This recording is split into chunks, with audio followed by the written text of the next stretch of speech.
नमस्कार, मैं हूं अजीत कुमार और आप देख रहे हैं श्रेष्ठ भारत।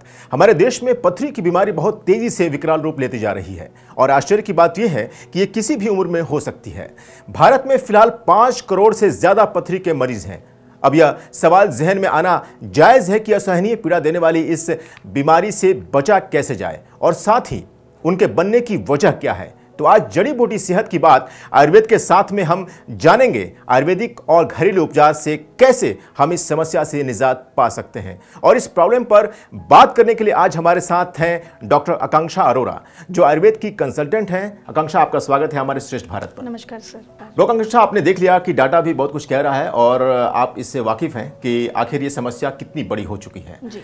तो सबसे पहले हम जानना चाहते हैं कि इसकी वजह क्या है, आखिर ये होता कैसे है। जो स्टोन्स की जो हम बात कर रहे हैं, इसको आयुर्वेद में इसको अश्मरी नाम दिया जाता है। चाहे वो पित्ताशय का स्टोन हो यानी कि गॉल ब्लैडर स्टोन हो, चाहे वो किडनी का स्टोन हो, तो दोनों के लिए एक कंबाइंड टर्म यूज़ करी गई है अश्मरी। इस अश्मरी को अगर मैं संधि विच्छेद करके अगर मैं बताऊं तो इट रेफर्स टू अश्म प्लस अरी। अश्म का अर्थ होता है स्टोन या ग्रेवल लाइक स्ट्रक्चर, अरी का अर्थ होता है एनिमी। दैट मीन्स एक ऐसा स्टोन लाइक स्ट्रक्चर जो हमारी बॉडी में इतना सीवियर एक्सक्रूशिएटिंग पेन डेवलप करता है, जो कि हमारे लिए एनिमी के समान है, शत्रु के समान है। तो इसको अश्मरी आयुर्वेद में बोला गया है। आयुर्वेद में इसके बहुत सारे अनेकों अनेक कारण बताए गए हैं जिसके कारण स्वरूप अश्मरी बॉडी में डेवलप हो सकती है।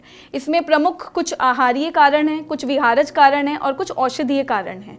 सबसे पहले अगर मैं बात करूं आहारज कारणों की, तो इसमें मधुर, शीत गुण और गुरु गुण यानी कि ऐसी औषधियां जो कि कफ वर्धक बताई गई हैं, वो सारी की सारी निषेध बताई गई हैं, जो क्योंकि वो आगे चल के अश्मरी का स्वरूप बॉडी में ले सकती हैं।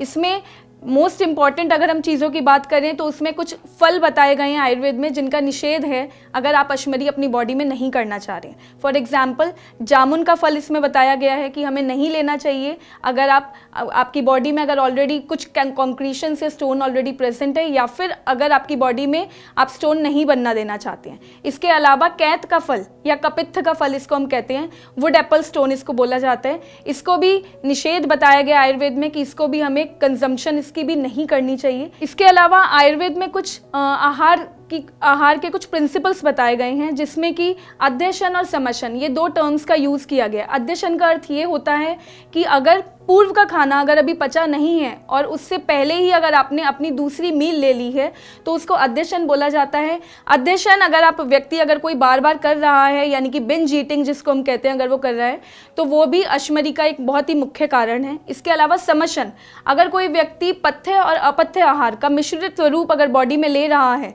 तो वो भी अश्मरी का एक बहुत इंपॉर्टेंट कारण है। इसमें मेनली विरुद्ध आहार यानी कि इनकॉम्पैटिबल डाइटरी आर्टिकल्स वो मेनली आते हैं। फ्रूट और मिल्क, इन दोनों का कंजम्पशन आयुर्वेद में कंप्लीटली कॉन्ट्रा इंडिकेट करा गया है, बिल्कुल गलत है। अगर आपको कंजम्पशन करनी है आप मिल्क अलग लीजिए और आप रॉ फ्रूट अलग लीजिए, बट दोनों को मिलाने से बॉडी में जो विरुद्ध आहार के जन्य जो चीज़ें जो उत्पन्न होती हैं वो बहुत ज़्यादा घातक रहती हैं शरीर के लिए और वो आगे चल के अश्मरी का स्वरूप ले सकते हैं। डॉक्टर साहब, हम सिंपल भाषा में ये समझते हैं कि जो रोज़मर्रा के हमारे डाइट्स हैं, जो हमारे थाली का एक हिस्सा है, जिसमें दाल, चावल, सब्जियां और कुछ एडिशन होते हैं, पापड़, अचार वगैरह, तो क्या ये जो थाली है वो थाली ठीक है या इसमें कुछ और कुछ हटाने की ज़रूरत है या कुछ एक्स्ट्रा लाने की ज़रूरत है? क्या कहेंगे आप इस पर? अजीत जी, बिल्कुल इसमें कुछ चीज़ें हमें हटाने की ज़रूरत है और कुछ इंपॉर्टेंट चीज़ें हैं जो लोगों को शायद नहीं पता, वो ऐड ऑन करने की हमें इसमें ज़रूरत है। इसमें अगर मैं मेनली अगर मैं बात करूं तो कैल्शियम रिच फूड्स जितने भी हैं, फॉर एग्जांपल टोमेटो है, मिल्क है, स्पिनच है, दीज 3 आइटम्स जो हम रेगुलरली हम यूज़ कर रहे हैं आजकल, उनमें ऑक्जेलेट की मात्रा बहुत ज़्यादा होती है। ऑक्जेलेट की मात्रा ज़्यादा होने से रीनल स्टोन्स में, जो कि कैल्शियम ऑक्जेलेट मेनली मिलता है स्टोन के कारणों में, तो इन डाइटरी आइटम्स को अगर हम बहुत ज़्यादा कंजम्पशन अगर हम कर रहे हैं मिल्क की, टोमेटो की या स्पिनच की, तो उसको हम थोड़ा सा मिनिमाइज़ कर सकते हैं। इसके अलावा अगर हम नॉन वेजिटेरियन डाइट बहुत ज़्यादा ले रहे हैं जिसमें मेनली मत्स्य सेवन यानी कि फ़िश इनटेक अगर हम बहुत ज़्यादा कर रहे हैं तो उसको हम थोड़ा सा कट शॉर्ट कर सकते हैं अपनी day to day routine activities में।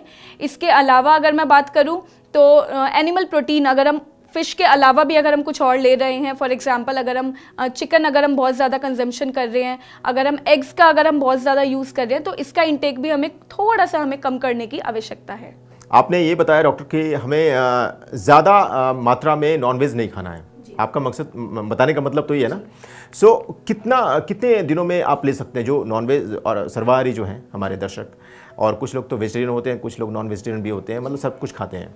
तो अगर नॉर्मल डाइट तो वेज ही होता है, लेकिन वीक में कितना ले सकते हैं वो नॉनवेज या कुछ और? सर मंथ की मैं बात करूंगी, वीक की तो नहीं। मंथ में वंस और ट्वाइस इतना ही लें, और अगर बहुत ज़्यादा अगर वो कंजम्पशन करते हैं तो उसमें हानि सिर्फ उन्हीं के शरीर में है और कोई उसमें दिक्कत नहीं है। रेड मीट को स्पेशली कॉन्ट्रा इंडिकेटेड करा गया है किसी भी प्रकार के स्टोन के लिए। तो रेड मीट अगर कुछ व्यक्ति लेते हैं जिसमें ऊपर से वो अलग से रोगन भी डलवाते हैं, जो चर्बी होती है एनिमल्स की वो ऊपर से डलवाई जाती है, तो ये बिल्कुल हानिकारक है। रेड मीट बहुत बड़ा एक रीज़न है। आप देखेंगे वेस्टर्न कंट्रीज़ में मोस्टली जो पेशेंट्स होते हैं उनके फेस पे बहुत सारे आपको फ्रेकल्स दिखेंगे। उनकी डाइटरी हैबिट्स क्योंकि ऐसी हैं, वो नॉनवेज इतना ज़्यादा कंजम्पशन करते हैं, रेड मीट का इतना ज़्यादा कंजम्पशन। तो ये हमारे जो पथरी का जो सिम्टम बनता है उसके लिए ये कारण बन सकता है? बिल्कुल सर, पोटेंशियल कॉज है सर ये। ओके। सो तो और जो रेड मीट चलो आप अवॉइड करनी चाहिए, एग्स हुए, फिश हुए, तो इस पर क्या कहना है आपका? सर विटामिन ए जो डाइट है वो हमारी बॉडी में बहुत इंपॉर्टेंट है, लेकिन अगर विटामिन ए की अगर हम डेफिशिएंसी अगर इन केस बॉडी में रहती है तो उस केस में रीनल एपिथेलियम जो होता है उसमें डीस्क्वामेशन अकर होती है। डीस्क्वामेशन अर्थ ये है कि जो किडनीज की जो वॉल बनी हुई है, उनकी जो एपिथेलियम जिससे बनी है, वो उसमें जो स्क्वैमस जो सेल्स हैं वो डिस्ट्रक्ट होंगे, जिसके कारण जो कैल्शियम है वहाँ का वो ऑल्टर होगा किसी ना किसी फॉर्म में, और वो आगे चल के कैल्शियम ऑक्जेलेट के स्टोन बनाने का पोटेंशियल एक कारण रहता है। तो आपको कहने का मतलब है कि ज़्यादातर वेज खाएं, सिंपल सा। आयुर्वेद भी यही कहते हैं सर, और सही भी यही है कि वेजिटेरियन डाइट ज़्यादा से ज़्यादा फॉलो करें। आपको अगर प्रोटीन्स अगर आपको लेने हैं, you can go for the plant proteins. Okay, plant जो अभी लेटेस्ट एक फूड का एक पार्ट बन चुका है। यस सर, नहीं सर पहले से भी था, हमेशा से था। तो वेज में आपने बताया कि हमें वेज खाना चाहिए, लेकिन आजकल वेज खाना भी बहुत स्पाइसी हो गया है। यस, यू नो, बहुत ही उसमें बहुत कुछ मिलाया जाता है जी। तो वैसे खानों पर कितना हमें कम करने की जरूरत है, या सिंपल डाइट क्या होना चाहिए, ये भी थोड़ा सा बता दें दर्शकों को। सर अकॉर्डिंग टू आयुर्वेद की अगर मैं बात करूँ तो सिंपल आहार में आप स्पाइसेस अगर आपको डालनी है तो आप अच्छी स्पाइसेस डालिए, जिनके की फ़ायदे बॉडी में बहुत अनेकों अनेक हैं, जिनकी एंटीऑक्सीडेंट प्रॉपर्टी है बॉडी में, जिनकी एंटी इन्फ्लेमेटरी प्रॉपर्टी है। बहुत सिंपल से अगर मैं बात करूँ तो खाना, सबसे पहले हम खाने के लिए हम कढ़ाई में सबसे पहली चीज़ जो हम लेते हैं वो हम लेते हैं तेल। तो नेवर यूज़ रिफाइंड ऑयल।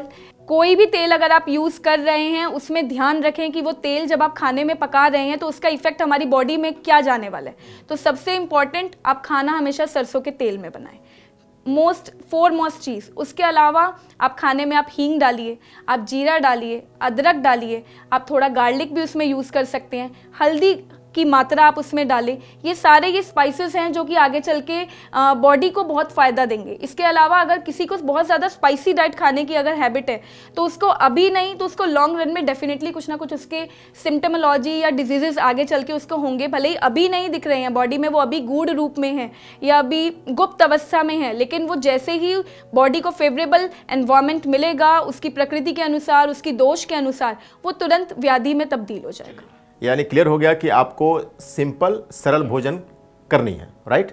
तो अब हमने जान लिया कि खाना क्या है और थाली में क्या नहीं भी होना चाहिए, उसके बारे में भी थोड़ी आपने जानकारी दे दी। लेकिन अब थोड़ा सा ब्रीफ और कर दीजिए कि आखिर किन किन चीज़ों से वेज में भी बचना चाहिए हमें, पथरी ना हो पाए इसके लिए। कुछ हैवी आइटम्स का मैंने अभी जिक्र थोड़ी देर पहले आपसे मैंने किया था, उसमें जो मोस्ट इम्पॉर्टेंट है 3 चीज़ें मैं आपको बता रही हूँ, एक दही, एक उड़द की दाल और एक पनीर।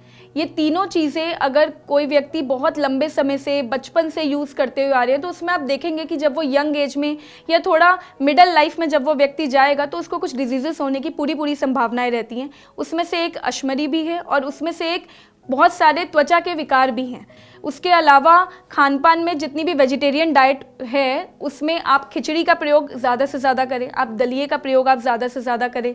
मूंग दाल आयुर्वेद में सर्वश्रेष्ठ शमी धान्यों की अगर मैं बात करूं तो मूंग दाल को सर्वश्रेष्ठ शमी धान्य के अंदर बोला गया है। उसकी लघुता उसमें जो है वो बॉडी के लिए बहुत रिक्वायर्ड और बहुत नेसेसरी भी है।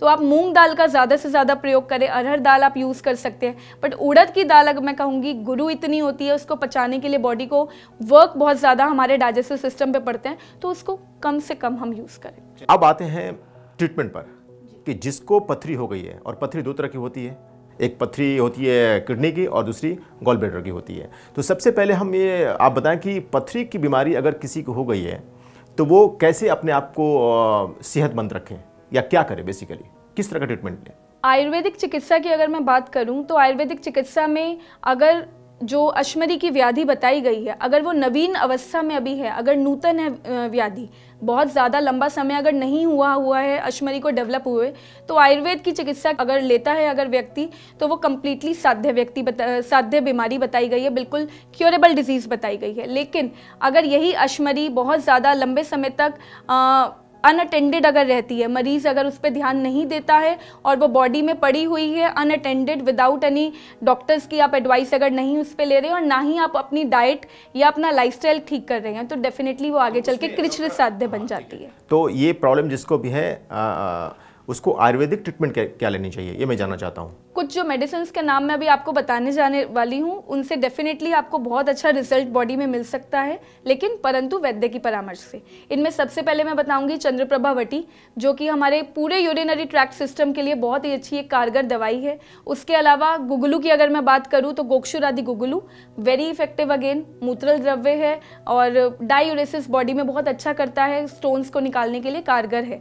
इसके अलावा अगर मैं कुछ क्वाथ की बात करूँ तो तृण पंचमूल क्वाथ, कुछ 5 द्रव्य हैं, कुश, काश, इक्षु, इन सब के कॉम्बिनेशन से ये काढ़ा प्रिपेयर करा जाता है, जो कि सिर्फ एक आयुर्वेदिक फार्मेसी के द्वारा ही आपको मिल सकता है। तो डॉक्टर, ये तो बात हो गई जिसको किडनी में पथरी है जी। अब आते हैं गॉल ब्लैडर जी, जिसको उसमें प्रॉब्लम है, उसके लिए क्या उपाय है, क्या ट्रीटमेंट है? अगर किसी को गॉल ब्लैडर में अगर पथरी है, गॉल ब्लैडर की अगर अश्मरी है, तो उन केसेस में कुछ महत्वपूर्ण पित्त विरेचक दवाइयाँ बताई गई हैं आयुर्वेद में, जो कि लेने से पेशेंट को बहुत अच्छा रिलीफ मिलता है। इनमें सबसे कारगर जो एक संशोधन की चिकित्सा बताई गई है वो है विरेचन की, यानी कि डिटॉक्स और cleansing of the liver and as well as gall bladder. उसके लिए विरेचन की ये जो प्रक्रिया है, इसमें लगभग 10 से 11 दिन लगते हैं, जो कि पेशेंट की प्रकृति, पेशेंट में क्या दोष की अवस्था है, पेशेंट में क्या दूष्य हैं, उन सब के आधार पर आयुर्वेदिक चिकित्सक जो हैं वो एक मेडिकेटेड घृत के माध्यम से बॉडी की डिटॉक्स या क्लेंसिंग करते हैं। इसके अलावा कुछ दवाइयां हैं जो कि पित्त रेचन में बहुत अच्छा कारगर, जिनका की इलाज है पित्ताश्मरी में। उसमें मेनली हम भूनिम्बादी काढ़ा दे सकते हैं पेशेंट को। कुछ ऐसी दवाइयां हैं जैसे कि आरोग्यवर्धनी वटी, जिसमें कि कुटकी, पिक्रोराइजा कुर्राव, उनका लगभग 22 भाग डला हुआ है, जो कि पित्त रेचन में सर्वश्रेष्ठ बताया गया है, हम वो यूज़ कर सकते हैं। नीम एक बहुत ही कारगर एक औषधि है, नीम का पंचांग हम यूज़ कर सकते हैं टू ट्रीट पित्त की जितनी भी समस्या हैं, पित्ताशय की जितनी भी समस्या हैं, उनके लिए बहुत ही कारगर एक। सोशल मीडिया पे बहुत सारे आयुर्वेदिक ट्रीटमेंट बताए जा रहे हैं, जो कि 1 दिन में 2 दिन में ये सारे प्रॉब्लम्स को दूर हटाते हैं। बहुत सारी मिथ्स हैं, बहुत सारी इन्फॉर्मेशंस हैं, उसको लेकर आपका क्या कहना है? मैंने जितने भी अभी YouTube पे मैं चीज़ें देख रही हूँ, वो सारे एक लेमैन के द्वारा बताई जा रही हैं, ना कि एक एक्सपीरियंस्ड या क्वालिफाइड डॉक्टर के माध्यम से। तो मेरी रिक्वेस्ट है हमारी ऑडियंस से कि आप जो भी आप YouTube पे चीज़ें देख रहे हैं, उनको डायरेक्टली फॉलो कभी भी ना करें। जैसा कि डॉक्टर साहब ने बताया, आज सोशल मीडिया पर किडनी स्टोन या गॉल ब्लैडर में पथरी को निकालने के कई दावे किए जाते हैं, लेकिन जो इस समस्या से परेशान हैं वो कंफ्यूज्ड हैं कि वो किसकी सुने। तो श्रेष्ठ भारत के जरिए हम दर्शकों को ये बताना चाहते हैं कि इस प्रोग्राम के जरिए आप जो भी उपाय या उपचार की जानकारी प्राप्त करते हैं वो बिल्कुल ऑथेंटिक डॉक्टर द्वारा दी जाती है, इसलिए आपको संकोच करने की ज़रूरत नहीं है, बिल्कुल आप इस पर भरोसा कर सकते हैं। अब हम आते हैं हमारे मेन जो हमारा मकसद है, जड़ी बूटी सेहत की बात आयुर्वेद के साथ, और उसमें हम ये दर्शकों को बताते हैं कि घर में जो औषधियाँ हैं हमारे किचन में खास करके, तो वहाँ से घरेलू उपचार कैसे करके हम अपने आप को तंदुरुस्त रख सकते हैं। देखिए, मुझे ऐसा लगता है कि भारत की जितनी भी महिलाएं हैं वो अपने आप में एक मिनी फार्मेसी रन करती हैं, जिसका नाम हम कहते हैं रसोई घर या किचन। तो किचन की अगर मैं बात करूँ तो बहुत सी ऐसी चीज़ें हैं जो पेशेंट्स अपने घर से उठा सकते हैं, उसको यूज़ कर सकते हैं as preventive as well as therapeutic agent, उनको हम यूज़ कर सकते हैं।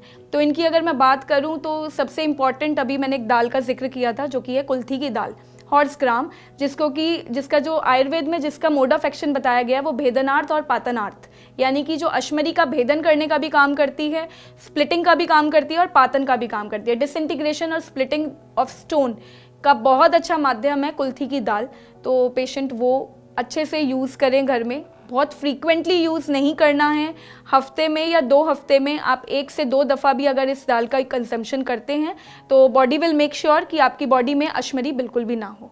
इसके अलावा हम regular day to day life में हम कच्चे नारियल का हमें पानी ज़रूर कंजम्पशन हमें करनी चाहिए। जितना हम कोकोनट वाटर ले सकते हैं हमें लेना चाहिए, बॉडी को हाइड्रेटेड रखता है, डिहाइड्रेशन कॉज नहीं करने देता। अभी समर्स का वेदर चल रहा है तो डेफिनेटली कोकोनट वाटर एक बहुत अच्छा ऑप्शन है जिससे कि हमें स्टोन्स ना हो। सॉल्ट का इंटेक जो है हम अपने जितना हम खाने में करते हैं कोशिश करनी है कि जितना हमारा स्वाद से थोड़ा सा कम ही अगर नमक लें तो वो बहुत ही अच्छा रहेगा हमारी बॉडी के लिए। इसके अलावा कुछ घर में या आपको अगर आप बाहर से भी अगर आप देखें, पत्थर चूर का आप एक पौधा अपने घर पे ज़रूर लगाएं। पत्थर चूर को पाषाण भेद आयुर्वेद में बोला गया है, वर्जीनिया लिग्युलेटा। तो इसके पत्तों का अगर आप काढ़ा बनाकर सिंपली आप मॉर्निंग में उठें, 2 पत्ते लें, उनको साफ़ करें, साफ़ करने के बाद 2 गिलास पानी में उसको उबालें और उबाल कर जब वो पानी हाफ रह जाए तो उसे छान के एम्प्टी स्टमक आप पी लीजिए। दिन में सिर्फ 1 दफ़ा भी ले सकते हैं, दिन में 2 दफ़ा भी ले सकते हैं। तो ये एक बहुत ही अच्छा एक रिजल्ट देने के लिए है स्टोन के केसेस में। इसके अलावा एक वंडर प्लांट है, वंडर ट्री है रादर, जिसका नाम है शिगरू, आयुर्वेद में बोला जाता है। It is called as moringa, moringa trees को बोलते हैं, या फिर आम भाषा में अगर बात करूँ तो इसको सहीजन का पेड़ बोलते हैं। अच्छा, तो सहीजन के जो उसकी जो छाल है, उसकी जो जड़ है, सहीजन का वैसे अगर मैं बात करूँ तो उसका जो पूरा पंचांग है, 5 उसके जो चीज़ें हैं वो 5 की 5 चीज़ें जो हैं वो एडिबल हैं, हम खा सकते हैं, औषधीय रूप में उसे यूज़ कर सकते हैं। लेकिन स्पेसिफिकली अगर मैं अश्मरी की बात करूं तो सहीजन की जो जड़ है उसका काढ़े की फॉर्म में यूज़ किया जा सकता है। आप उसको आप मार्केट से भी आप ले सकते हैं या आप किसी आयुर्वेदिक स्टोर जहाँ पे रॉ ड्रग्स अवेलेबल हो आप वहाँ से भी आप लाकर दे सकते हैं। उसकी जड़ को लाकर क्लीन अप करें, क्लीन अप करने के बाद उसको पानी में बॉईल करें, बॉईल करके छान के आप वो पानी मॉर्निंग और इवनिंग एम्प्टी स्टमक लीजिए। लेने के बाद 1 घंटे तक कोशिश करें कि आप कुछ और मील का कंजम्पशन ना लें ताकि उसका इफेक्ट बॉडी में रहे। इसके अलावा जौ बहुत अच्छी एक चीज़ आयुर्वेद में बताई गई है, यव इसे बोला गया है। तो यव का मंड हम यूज़ कर सकते हैं। इसको प्रिपेयर करने का तरीका ये है कि आप लगभग मान लीजिए आपने 1 तोला अगर आपने लिया है, 1 तोला जौ में आप लगभग 64 तोला आप पानी डालिए, उसको बॉईल करिए। बॉईल करने के बाद जब वो 1/4 रह जाए तो उसको छान के आप पी लीजिए।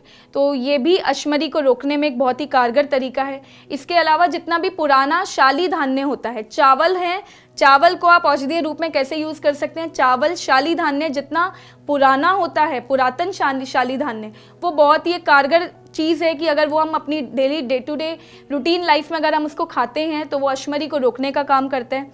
इसके अलावा गुड़, पुरातन गुड़, आयुर्वेद में पुरातन गुड़ का बहुत ज़्यादा महत्व बताया गया है। पुराना गुड़ अगर आप कंज्यूम करते हैं तो वो बॉडी में कई सारे ऑक्सीडेटिव स्ट्रेस को जो है उसको वो कम करने का काम करता है। आपने बताया कि कैसे किचन से हम अपने इस प्रॉब्लम का सोल्यूशन भी निकाल सकते हैं, और अगर 1-2 टिप्स आपके जहन में हैं तो वो भी आप दर्शकों को प्लीज़ बता दें। आजकल देखिए गर्मी का मौसम आ रहा है और ककड़ी बहुत इजीली अवेलेबल होती है मार्केट्स में, सैलेड की फॉर्म में भी हम इसे यूज़ करते हैं। बट अगर इसके बीजों को अगर हम यूज़ करें, ककड़ी के बीजों को निकालें और उसको दूध में पीसकर अगर हम लेते हैं तो ये भी अश्मरी को रोकने के लिए एक बहुत ही अच्छी एक उपाय एक हो सकता है। इसके अलावा अगर गोक्षूर के बीज अगर आपको कहीं से अवेलेबल हो जाते हैं आयुर्वेदिक फार्मेसी से, तो गोक्षूर के बीज को आप सिंपली उसको पाउडर की फॉर्म में आप घर में मिक्सी में आप करें और उसका लगभग 2 से 3 ग्राम आप गुनगुने पानी के साथ सुबह और शाम खाना खाने के लगभग 1 घंटा बाद आप उसको कंज्यूम करें, उसके भी बहुत अच्छे रिजल्ट्स हैं। इसके अलावा धनिये को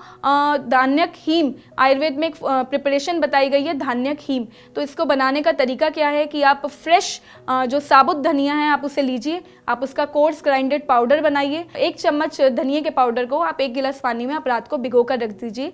सुबह उसको अच्छे से किसी सूती कपड़े के द्वारा उसे मसल के छान लीजिए और जो वो पानी आएगा आप वो एम्प्टी स्टमक पी लीजिए। आपको अश्मरी भी नहीं होगी, इसके अलावा जो कुछ एक्स्ट्रा बेनिफिट है धान्या कीम के, कि एसिडिटी बिल्कुल प्रिवेंट हो जाती है उससे। अगर किसी को पित्त की समस्या है, एसिडिटी की प्रॉब्लम है, तो वो भी धान्या कीम से बहुत अच्छे वंडरफुल रिजल्ट हमें। अच्छा, धनिया के पाउडर को हम रात में भिगो दें और सुबह में इसको पी लें, तो इससे बहुत ज्यादा फायदा होता है। छानकर। तो डॉक्टर साहब बहुत बहुत धन्यवाद, आपने बहुत महत्वपूर्ण जानकारियां दी हमारे दर्शकों को, आपका शुक्रिया।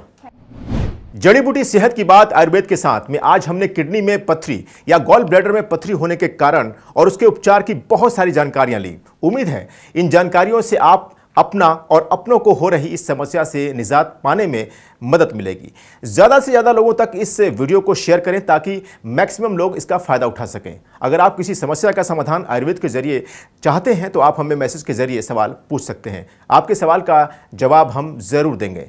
चैनल को सब्सक्राइब करें और देखते रहें श्रेष्ठ भारत।